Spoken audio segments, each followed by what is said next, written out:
아멘. 주님의 이름으로 축복합니다. 따라서 한번 해보겠습니다. 그들에게 복을 주시며.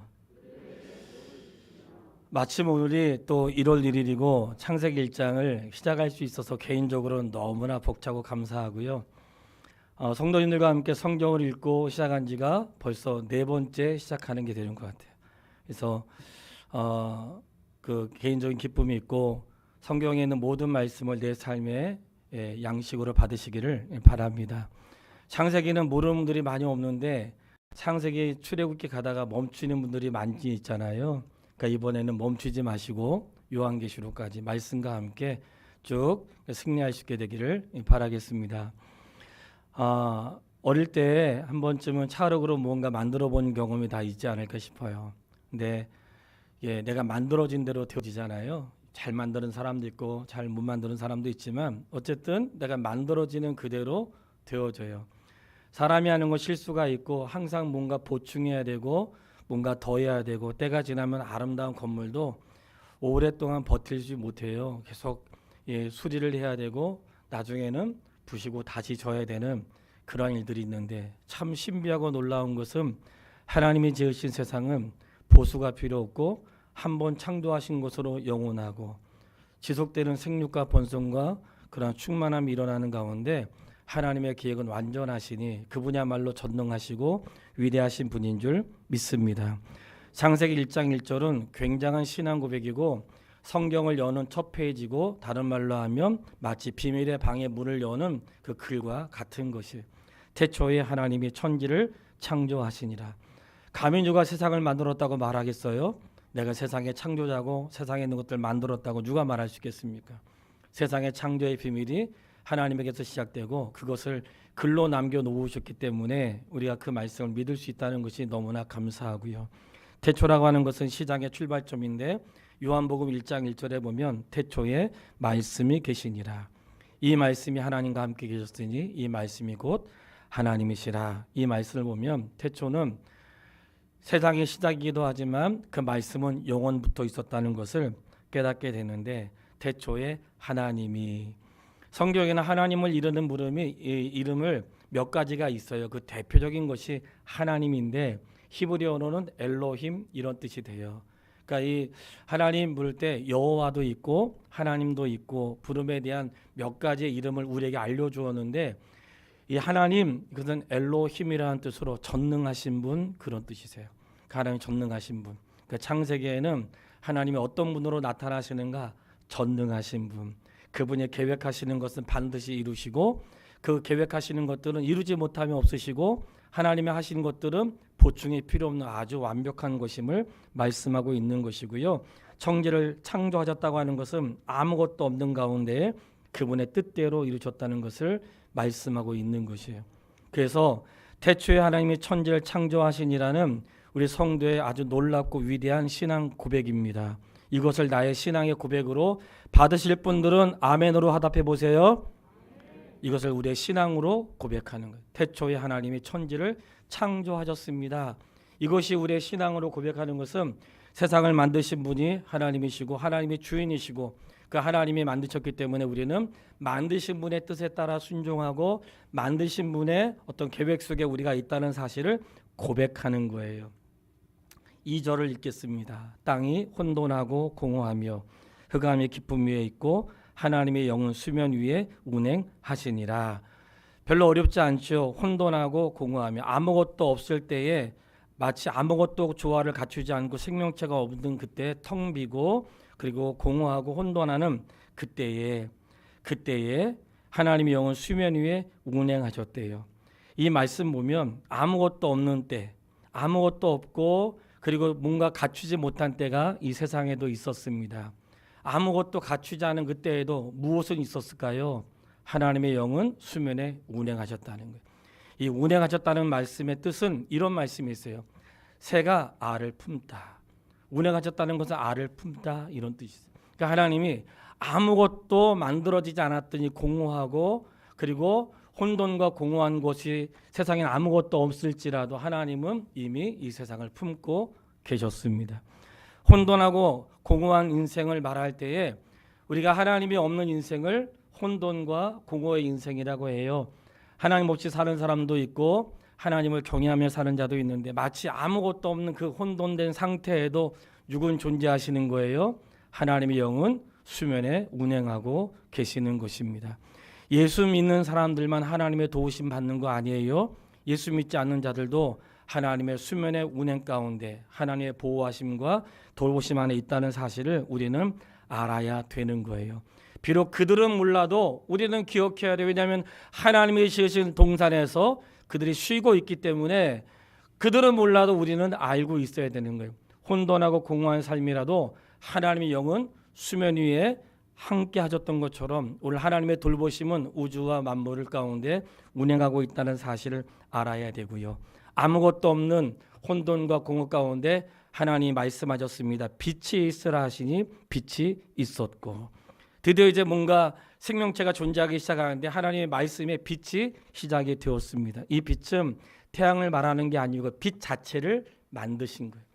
빛 자체를 만드셨는데 아주 신비한 것은 하나님이 창조 가운데 제일 첫 번째가 뭘 만드셨어요? 빛을 만드셨다는 거예요. 빛을 만드셨는데 성경에는 하나님은 무엇이라고 말씀하는가? 하나님은 빛이시니. 하나님 빛을 비추어 주시는 분이세요. 그리고 예수 믿는 자들을 뭐라고 말하는가? 빛 가운데 걸어가야 될 인생이라고 말씀을 하세요. 그러니까 빛을 만드신 분은 하나님이신데 혼돈되고 흑암 가운데 아무것도 없는 가운데 빛이 있으라 하시니 빛이 비추어지기 시작했던 거예요. 인생의 빛은 어떻게 시작이 될까요? 하나님의 생명의 빛이 우리에게 주어질 때 그때 내 영혼에도 빛이 비춰지게 된다는 사실을 기억할 수 있게 되기를 바랍니다. 빛이 있었고는 아버지의 말씀이 있게 된 것인데 4절에 보면 빛이 하나님이 보시기에 좋았더라. 따라서 한번 해보겠습니다. 하나님이 보시기에 좋았더라. 제가 그 캠프 전문가인 거 아시죠? 오랫동안 학생 청년들을 지도하는 가운데 하나님 보시기에 좋았더라, 보시기에 좋았더라는 주제를 가지고 캠프를 한 적이 있어요. 우리 성도님들 생각할 때 하나님이 보시기에 좋았다는 게 무슨 말일까요? 보시기에 좋았다는 말은 많이 듣잖아요. 하나님이 첫째 날, 둘째 날, 여섯째 날까지 하시면서 보시기에 좋았다고 하시고 사람을 창조하신 다음에는 심히 좋았다고 말씀하세요. 하나님이 무엇을 보시기에 좋았다고 했을까 할 때 보시기에 좋았다 이렇게 말씀하시는 것은 하나님 말씀하신 대로 그대로 되었기 때문에 좋았다 이렇게 말씀하신 거예요.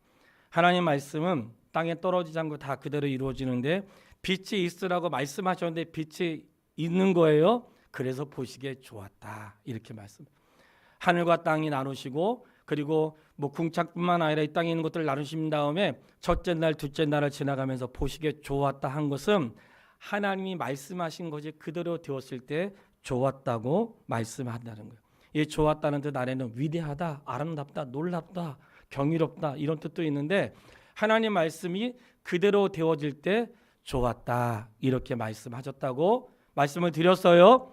그렇다면 오늘 우리 인생을 향하여 하나님이 아유 내가 참 좋다, 내가 너를 보니 참 좋다, 내가 너의 성도를 보니 참 좋다, 내가 너의 영혼을 만나니 좋다 이렇게 너를 볼 때 내가 좋다고 말씀할 때 그 좋다는 것은 언제 좋았다는 걸까요? 하나님이 나에게 말씀하신 대로 살아갈 때 그때 보시기에 좋았다 이런 말씀을 듣게 되는 것입니다. 하나님이 말씀하신 것이 그대로 되었을 때 그게 좋은 모습이라는 거예요. 그 인생의 좋은 모습은 나보기에 좋고 내가 생각할 때 아름답고 내가 생각할 때 귀한 것이 보기 좋은 게 아니고요. 하나님의 말씀대로 되어지는 것이 보시기에 좋았다 하는 것이에요. 빛이 만들어지니까 놀라웠게도 그 첫날부터 무엇이 생기냐면 빛과 어둠을 나누사. 빛과 어둠을 나누셨어요. 첫째 날부터 빛과 어둠을 나누셨어요. 어둠은 빛을 이길 수 없는 거 아시죠? 근데 하나님이 빛이 비춰지면서 빛과 어둠이 나누어졌다는 사실은 우리에게 주시는 교훈이 아주 커요. 빛과 어둠을 나누시고 궁창 위에 있는 물과 궁창 아래 물을 나누시고 또 땅과 바다를 나누시면서 나누시는 일들이 점점 이루어 가세요. 하나님은 나누시는 것을 아주 정확하게 하늘과 바다를 나누시듯이 땅과 바다를 나누시듯이 나누심에 빛과 어둠을 나누시듯이 나눔에 조금도 틀어짐이 없으십니다. 이것을 신약에 와서 사도 바울은 무엇이라고 말하는가? 어둠과 빛이 같이 있을 수 없고 믿는 자와 믿지 않는 자가 같이 있을 수 없고 의와 불법이 함께 있을 수 없다. 참 첫날에 빛 가운데 있는 빛을 만드신 그때에 나눔도 시작되었다는 거예요. 성도 여러분, 하나님께서 우리에게 2023년도를 살게 하신 것은 2023년도가 되었기 때문에 우리가 새로운 것이 아니라 예수 그리스도께서 우리 영혼에 오셨기 때문에 우리 인생은 새로움이 시작됐다는 사실을 믿으세요. 그런 가운데 그 빛이 우리에게 비추어졌는데 빛이 비추어질 때부터 무엇이 시작되었다고요? 나눔이 시작된 거예요. 어둠을 나누시고 하늘과 땅을 나누시고 이런 분리가 일어나면서 이 말씀들이 사도 바울은 신약을 통해서 우리에게 말씀하신 거예요. 빛 가운데 사는 성도는 분별함이 있어야 되고 나눔이 있어야 되는 것 맞습니다. 옳은 것은 옳다고 말씀하시고 아닌 것은 아니겠다고 말하는 게 옳은 것이지 모르겠다고 말하면 안 된다는 거예요. 항상 그리스도인은 예는 예라고 말하고 아닌 것은 아니라고 말하는 것이 옳은 것인데 하나님이 5절에 보면 빛을 낮이라 부르시고 어둠을 밤이라 부르시니 저녁이 되고 아침이 되니 이는 첫째 날이니라. 시편 74편 16절에 낮도 주의 것이요 밤도 주의 것이라. 주께서 빛과 해를 마련하셨으며 이 말씀은 인생의 좋은 날만 하나님 앞에 있는 거 아니에요. 인생의 어둡고 깜깜한 날도 하나님의 그늘 아래에 있다는 사실을 신뢰할 수 있게 되기를 바랍니다. 밤과 어둠을 구별하셨을 뿐만 아니라 낮과 밤 가운데도 하나님의 다 통제 안에 있는 거예요. 하나님이 낮도 주관하시고 밤도 주관하시는 거예요. 이 말은 천사들 가운데 하나님이 영들만 주관하시는 게 아니라 어둠의 영도 하나님이 주장하신다는 거고 하나님의 교회에 믿는 하나님의 신앙생활하는 교회에 있는 무리 속에 있는 사람들만 주장하시는 게 아니라 믿지 않는 자들도 주장하신다는 말씀이고 하나님을 경외하는 자들만이 아니라 이 땅의 모든 자들 통치하시고 주장하신다는 말씀으로 깨닫게 되기를 바랍니다. 저녁이 되고 아침이 되니 이는 첫째 날이라 되었습니다. 첫째 날의 영광은 빛이 있는 날이었어요. 제가 예전에 누구로부터 시작되는지 정확히 기억은 나지 않는데 그 나의 하루라는 그런 찬양을 제가 우리 교회에서 배웠어요. 걸을 수만 있다면 설 수만 있다면 더 큰 복은 바라지 않겠습니다. 그건 바로 누군가의 간절한 기도.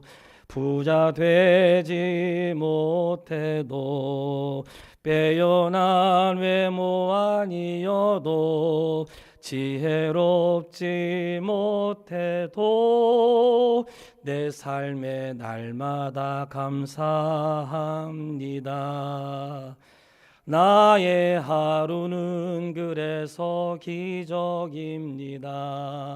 나는 정말 행복한 사람입니다.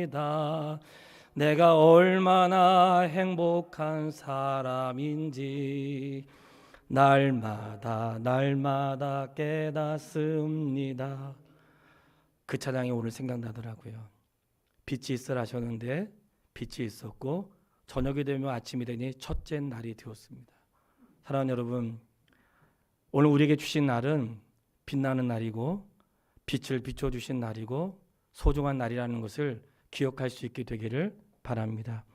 인생의 모든 날들이 귀하지만 하루하루가 너무나 귀하고 감사하고 하나님 앞에 감사할 것밖에 없는 우리 인생인데 이 모든 것들을 하나님께서 만드시고 사람도 지었다고 말씀하세요. 그들에게 복을 주시며 오늘 복에 대한 말씀을 하려고 하는 것은 사람들 해마다 되면 1월 달에 복 받기 원하잖아요. 새해 하나님 복 받으세요. 여러 가지 복을 얘기하는데 진짜 복이 뭐겠어요?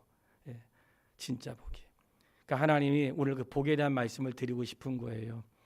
부모가 태어나기 전에 모든 걸 다 갖추어 놓았던 것처럼 하나님이 사람이 태어날 때에 사람이 살아갈 수 있는 모든 환경을 다 만들어 놓고 준비해 놓으셨습니다. 하나님 만들어 놓으신 것을 누리게 하시고 그 길을 걷게 하셨는데 오늘 하나님의 사람들이 두려워하거나 염려하지 말 것은 자녀를 낳은 다음에 내가 어떻게 키우나 걱정하지 마세요. 이 생명을 보내신 하나님께서 그가 자라며 성장할 수 있는 모든 환경과 여건을 허락하신다는 사실을 믿음으로 받게 되기를 바랍니다. 삶이 어렵고 키우기 어렵고 앞으로 미래가 불투명하고 어려울지라도 마치 세상이 사람이 창조하기 사람을 이 땅에 만드시기 전에 사람이 살아갈 수 있는 모든 환경을 다 만들어 놓으신 하나님을 신뢰하세요.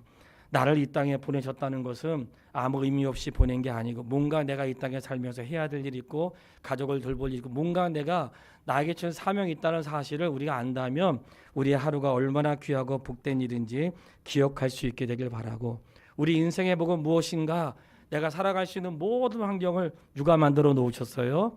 하나님이 만들어 놓으셨으니 그분 안에 사는 것 우리 인생의 복이라는 것을 기억할 수 있게 되기를 바랍니다.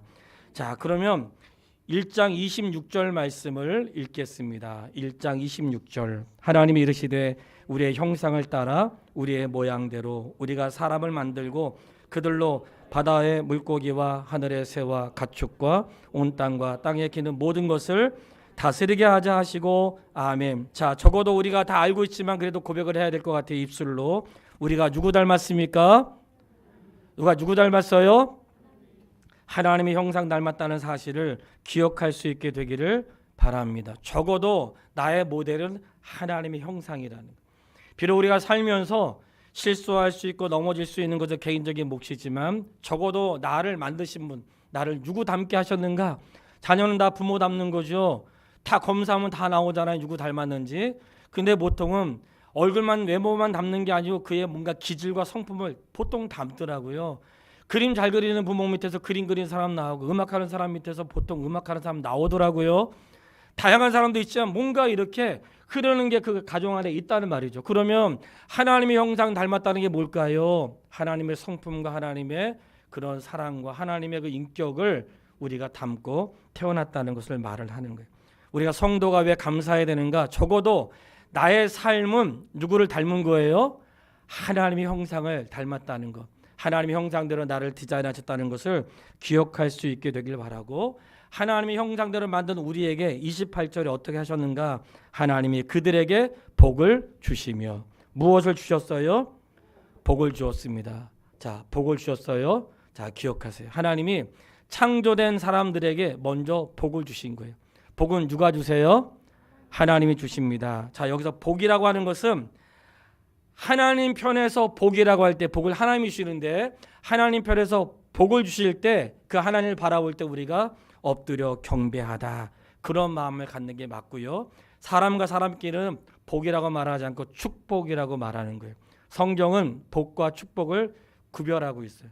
성도님들도 복이라는 말을 쓸 때 하나님 나에게 복 주세요, 이게 아주 정확한 표현이에요. 하나님 나에게 복 주시는 분이세요. 하나님 나를 축복해 주세요. 아주 아름다운 말이지만 언어상으로는 조금 맞지 않는 거예요. 축복은 복을 빌어준다, 이런 뜻이에요.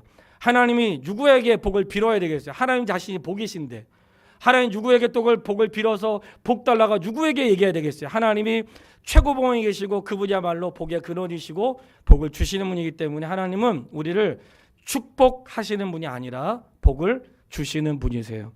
야곱이 12자녀를 위해 기도할 때 그들을 축복했다고 말씀하고 있어요.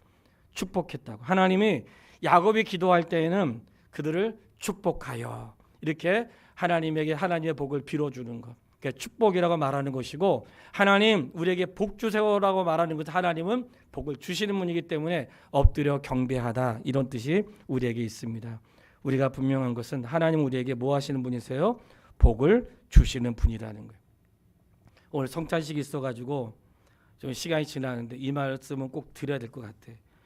12지파를 축복하는데요, 전 성경을 읽다가 지금도 깨닫고 너무 감사한 일이 많아요.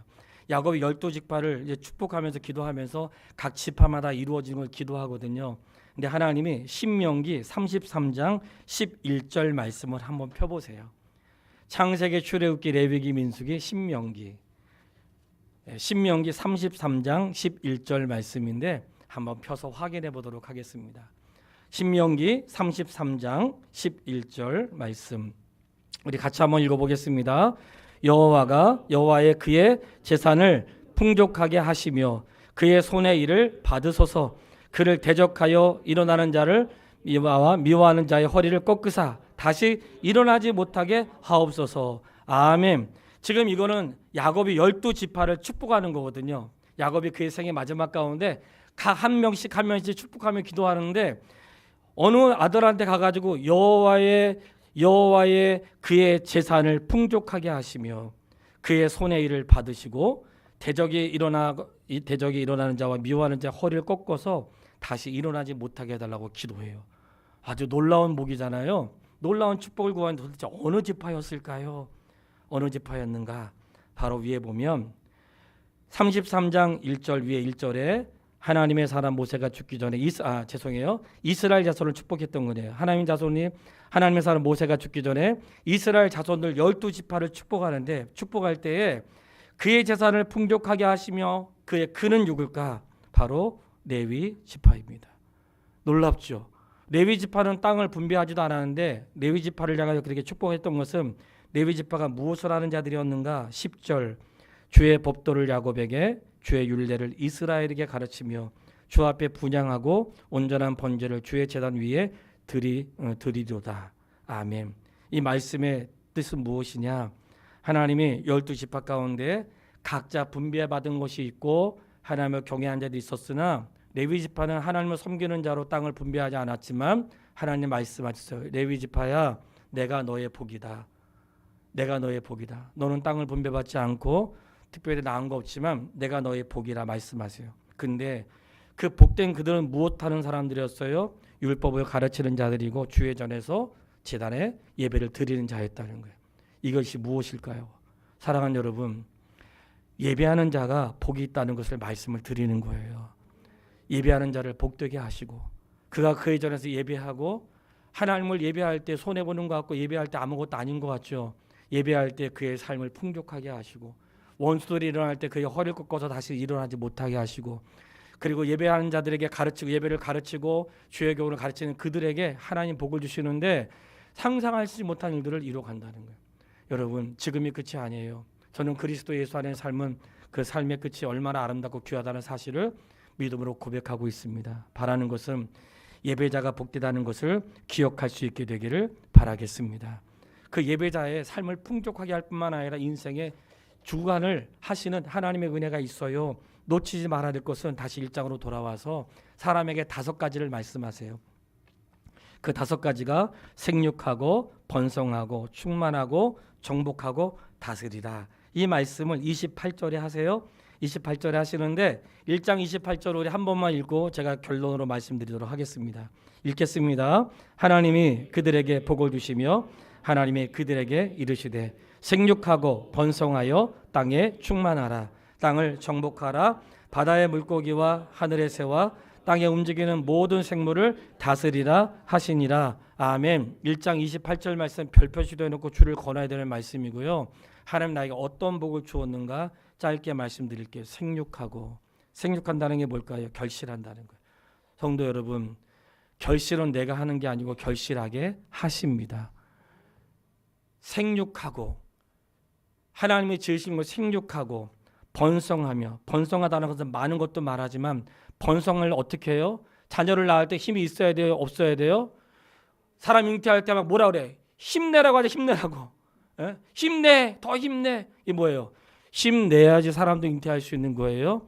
여기서 번성이라는 말은 강하다 그런 뜻이에요.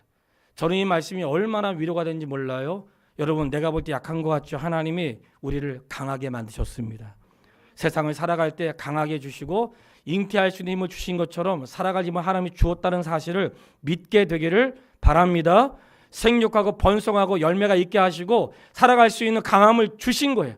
충만이라는 건 뭘까요? 넘치게 하시는 것. 하나님은 항상 충만하게 하시고 그 다음에 정복이라는 게 뭘까요? 발로 밟다.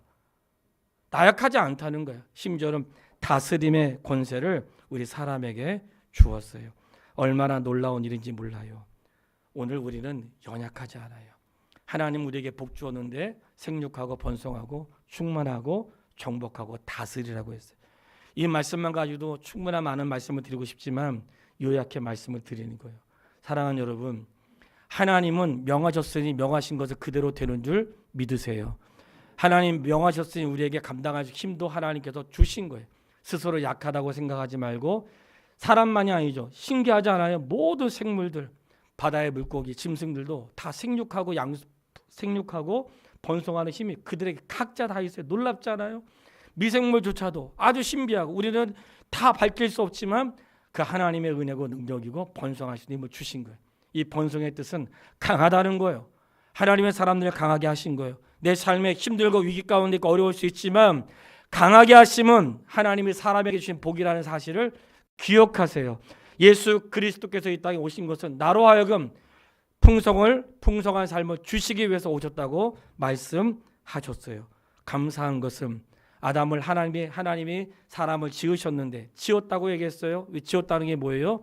나는 스스로 존재하는 자가 아니라 나를 만드신 분이 있다는 거예요. 우리 인생의 주인이 있습니다. 제가 이 말씀을 좋아가지고 계속 띄워놓지 못하고 있는데 내 삶의 주인이신 그리스도, 내 삶의 주인이 그분이신 것을 인정하는 것은 그분이 나를 지으셨는데 둘로 지으셨습니다. 육체로 지으시고 하나는 그분의 자녀로 지으셨는데 우리가 2장은 하나님이 창조하신 것에 대한 구체적인 내용이거든요. 거기에서 한 절을 결론의 말씀으로 읽겠습니다. 2장 7절로 8절 말씀, 오늘 결론의 말씀이에요. 2장 7절로 8절 읽겠습니다.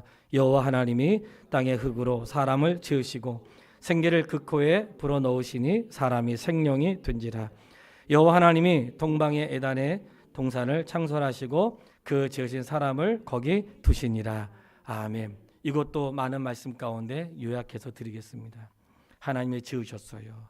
하나님이 지으셔서 지은 거대로는 생명이 없는데 생기를 불어넣으셨다는 것은 하나님의 호흡을 사람에게 불어넣어 주심으로 우리가 생명을 갖게 되었다는 뜻이에요.